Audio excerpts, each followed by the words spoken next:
कल तुम लोग को डिटरमिनेंट्स का फर्स्ट एक्सरसाइज के कॉन्सेप्ट दिए थे, एक कॉन्सेप्ट रह गया तो जो आज दे रहे हैं। माइनर और को फैक्टर अच्छे से समझ लेना क्योंकि बहुत जरूरी है। फर्स्ट एक्सरसाइज में ही खाली उसका यूज है, बाकी आगे नहीं है। माइनर ऐसे ही निकाल लेते हैं फटाक से, जैसे M11 है तो फर्स्ट रो फर्स्ट कॉलम हटाना होता आंसर। को फैक्टर में हमने सिखाया था ए से डिनोट करते हैं। A11 लेना है तो -1 की पावर 1 + 1 हो जाएगा, बाकी फिर फर्स्ट रो फर्स्ट कॉलम हटा लेना। तो दो प्रॉपर्टीज को फैक्टर की हैं, जरा समझ लो। आज तुम्हारी फर्स्ट एक्सरसाइज कंप्लीट हो गई। ये कोई जनरल डिटरमिनेंट होता है, general determinant. Delta equals A11, A12, A13, A21, A22, A23, A31, A32, A33। ठीक, ये कोई जनरल डिटरमिनेंट है। अब फर्स्ट प्रॉपर्टी देखो, A11 ले लें और इसका को फैक्टर ले लें कैपिटल A11, प्लस A12 ले लें कैपिटल A12 ले लें, प्लस A13 कैपिटल A13। तो ये होता है वैल्यू ऑफ डिटरमिनेंट इक्वल। जो एक्सपैंड निकल करवाया था प्लस माइनस प्लस से, जो वो वैल्यू निकलती वही ये होती है। अब बच्चा कहता है सर ये कैसे निकलेगा A11, तो A11 ऐसे निकलेगा -1 की power 1 + 1, first row first column हटा देना, ये लेना ये लेना। बात समझे? अभी इसको वेरीफाई करके दिखाएंगे, टेंशन ना लो। दूसरी प्रॉपर्टी है, ये फर्स्ट प्रॉपर्टी है। दूसरी A11 ले लें और इसका को फैक्टर ले लें अलग, किसी भी का, चाहे इसका चाहे इसका। A12 ले लें, A22 ले लें, A13 ले लें, A23, वैल्यू 0 होगी।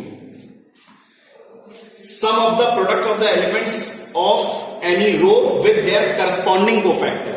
उसी के कोफैक्टर के साथ करोगे तो वैल्यू ऑफ द डिटरमिनेंट, किसी दूसरे कोफैक्टर के साथ अगर सम करोगे तो वैल्यू 0 होगी।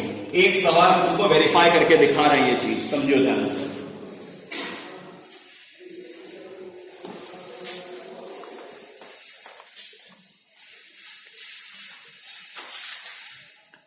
जैसे डेल्टा दिया है 1 3 5 7 2 1 6 5 3। ठीक, इसका पहले तो मॉड डेल्टा निकालो, डायरेक्ट वैल्यू निकालो, प्लस माइनस प्लस, वेरिफिकेशन लिख लेना। तुम्हें चेक करके दिखा रहा है कि सही चीज चल रही है। प्लस माइनस प्लस लगाया तुमने, 1 लिया, ये काटा ये काटा, 6 - 5, -3 लिया, ये काटा ये काटा, 21 - 6, प्लस 5 लिया, ये काटा ये काटा, 35 - 12, ये कितना आया 1, 21 में 6 गया 15, तो यहां 45, और ये कितना हुआ 25 नहीं 23, और 5 से मल्टीप्लाई करो, 23 × 5, 5 कितना 5 लगेगा 11, 115, 116 - 45, 116 - 45, 71। ये आया 71 आंसर। अब तुमको मुझसे दिखा रहे हैं मेथड 2। बच्चे कहते हैं सर हमें करना किससे? तुम्हें हमेशा इसी से करना है, ऑलवेज। लेकिन किसी भी सवाल में कह दे कि with the help of cofactor और do not expand, with the help of cofactor find its value, तब कैसे करोगे देखो। अब ये क्या है, यहां पे लिख लेना A11, A12, A13 है। ठीक, 1 लिया इंटू इसका कोफैक्टर, प्लस 3 लिया इसका, अब देखो A12 लिखना, प्लस 5 लिया A13 लिखना, अब 1 लेना। ठीक, A11 कैसे निकालोगे? बाहर जाके निकालो, बाहर जाके निकालो, -1 की power 1 + 1, first row first column, 6 - 5, -1 का स्क्वायर 1 × 1 आ गया, यहां लिखो 1, प्लस 3 इंटू, अब A12 निकालो, A12 -1 की power 1 + 2, first row second column, 21 - 6, -1 का क्यूब और 15, -15 आ गया, यहां लिखो -15, प्लस 5 लिखो। अब A13 निकालो, -1 की power 1 + 3, first row third column, 35 - 12, -1 की पावर 4, 35 में 12 गया 23, समझे? यहां लिखो 23। अब समझो 1 -45 प्लस 115, 116 -45, 71 आंसर आ रहा है। बात समझ में आई कि नहीं आई? तो ये पहली प्रॉपर्टी का हमने वेरिफिकेशन करा दिया। सेकंड प्रॉपर्टी हमने ये सिखाया था, अगर अलग अलग हो, इसके साथ इसका कोफैक्टर हो या इसका, तो वैल्यू 0 होगी। ये तुम्हारी फर्स्ट एक्सरसाइज अब कंप्लीट हो गई। समझ में आ गया? जो कंफ्यूजन हो मैसेज मारना, कंप्लीट कर देंगे कंफ्यूजन। अब आता है प्रॉपर्टीज ऑफ डिटर्मिनेंट। आज 2-3 प्रॉपर्टी कराएंगे, प्रॉपर्टीज ऑफ डिटर्मिनेंट्स। ये हम तुमको पीडीएफ में लिख के भी दे देंगे। अभी तुम समझ लो कि हम पीडीएफ में भी दे सकते थे, लेकिन तुम्हें समझ में नहीं आएगी। पहली property, if each element in any row और column of a determinant is 0, then the value of that will be 0.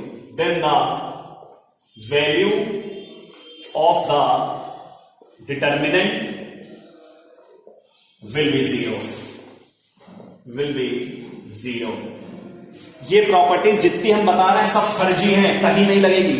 जो ट्रिक हम बताएंगे वो लगेगी, क्योंकि अगर आप प्रॉपर्टी लगा रहे हो तो आपको ये प्रॉपर्टी बोर्ड में मेंशन करनी पड़ेगी। अब समझो क्या कहना चाह रहे हैं। वेरिफिकेशन देखो जरा, वेरिफिकेशन वो कह रहा है, डेल्टा दिया है A1 B1 C1 A2 B2 C2 और यहां तीनों 0 दिए हैं, तो कह रहा है वैल्यू 0 होगी।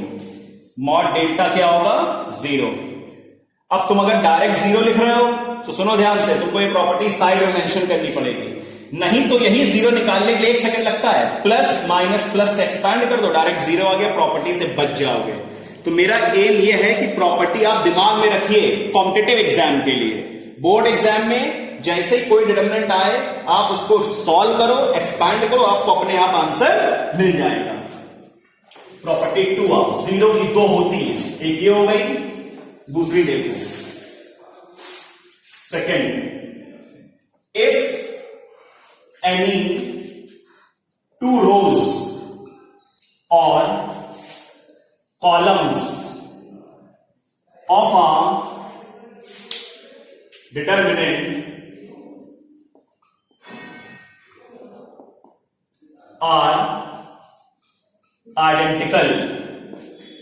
If any 2 rows or columns of a determinant are identical, then the value will be 0. Then the value will be 0। उस केस में 0 होगी। तो 0 के आज से अपनी जिंदगी में 0 के 2 ही प्रॉपर्टी 0 की होती है। एक ये पहले वाली वेरिफिकेशन देखो, नोट्स जरूर बनाना। वेरिफिकेशन